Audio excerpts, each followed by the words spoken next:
Bonjour et bienvenue dans cette nouvelle vidéo. Aujourd'hui, on va parler plus en détail d'un nouveau module qui est arrivé avec la version 11 du Endpoint Security et qui est disponible en gamme Advanced. J'ai nommé le contrôle évolutif des anomalies. Son but est de réduire la surface d'attaque sur le PC en contrôlant pour cela, à travers des sets de règles, l'activité d'un utilisateur sur une machine. Contrairement au module de contrôle d'application classique, où l'administrateur doit générer l'ensemble des règles et les appliquer sur un groupe d'utilisateurs, ce qui peut être complexe selon la variété des professions dans l'entreprise, l'idée ici va être de surveiller pendant un laps de temps les utilisateurs en apprenant de leur comportement au quotidien. Par défaut, les règles sont activées et apprennent du comportement des utilisateurs grâce au mode intelligent. Exemple concret de ce qui pourrait se passer après la phase d'apprentissage. Un utilisateur a l'habitude de manipuler Excel au quotidien, mais sans jamais lancer la moindre macro. Et d'un coup, une macro se déclenche. Évidemment, cela pourrait être bloqué car cela pourrait être signe d'infection.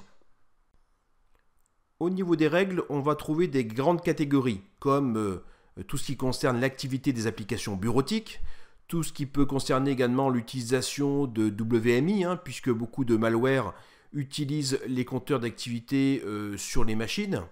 On va retrouver aussi beaucoup de liens liés à PowerShell, de règles liées à PowerShell, puisque on va retrouver par exemple une exécution de PowerShell depuis WMI, et on retrouvera par exemple du PowerShell depuis une application de type Word ou Excel. Donc ça, on va le retrouver régulièrement, puisque évidemment c'est un sujet sensible aujourd'hui, l'infection via ligne de commande PowerShell. Alors on ne va pas détailler bien sûr ligne par ligne les règles qui vont être monitorées pendant l'exécution de ce module, mais on peut par exemple, vous voyez ici à l'écran, parler du PowerShell exécuté dans un code offusqué. C'est quelque chose d'assez classique au niveau des malwares et c'est évidemment quelque chose qui va être complètement monitoré. On pourrait parler également d'un malware qui va dupliquer un exécutable pour le lancer depuis un répertoire d'un utilisateur. C'est aussi quelque chose de hautement suspect qui va être monitoré par ce module-là. Et comme vous pouvez le voir ici, les règles sont nombreuses. Alors comme je viens de créer ici une toute nouvelle stratégie, les règles ne sont pas encore appliquées. Donc je vais appuyer sur le bouton « Confirmer les mises à jour ». Et sachez que si besoin, des nouvelles règles pourraient apparaître ici qu'il faudra également confirmer au fil du temps. Parlons maintenant un petit peu des exceptions, puisque pour chacune des règles, il est tout à fait possible de positionner une ou plusieurs exceptions. Exemple, si je reprends mon script PowerShell, il peut être interdit sauf pour celui qui exécute la ligne de commande par exemple, sauf pour une exclusion concernant la source, c'est-à-dire PowerShell, ou la cible, le script.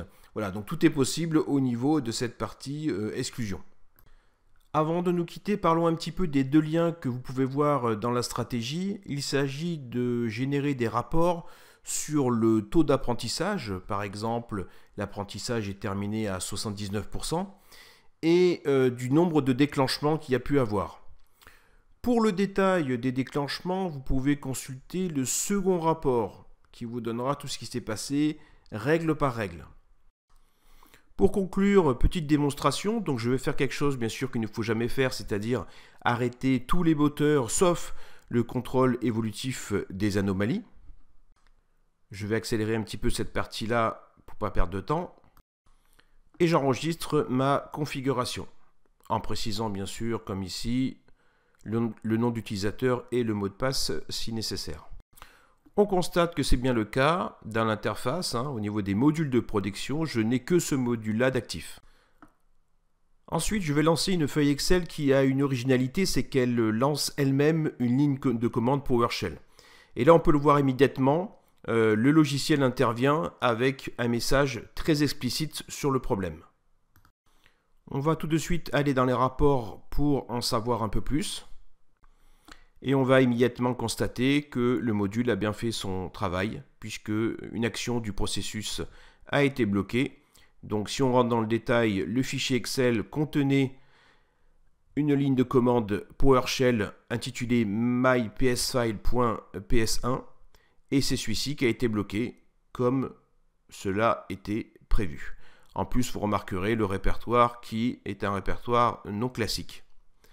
Voilà, c'est terminé pour cette vidéo qui a duré un peu plus longtemps que prévu, mais ça me paraissait important de bien expliquer le fonctionnement de ce module atypique. N'oubliez pas de vous abonner à la chaîne et je vous dis à très bientôt.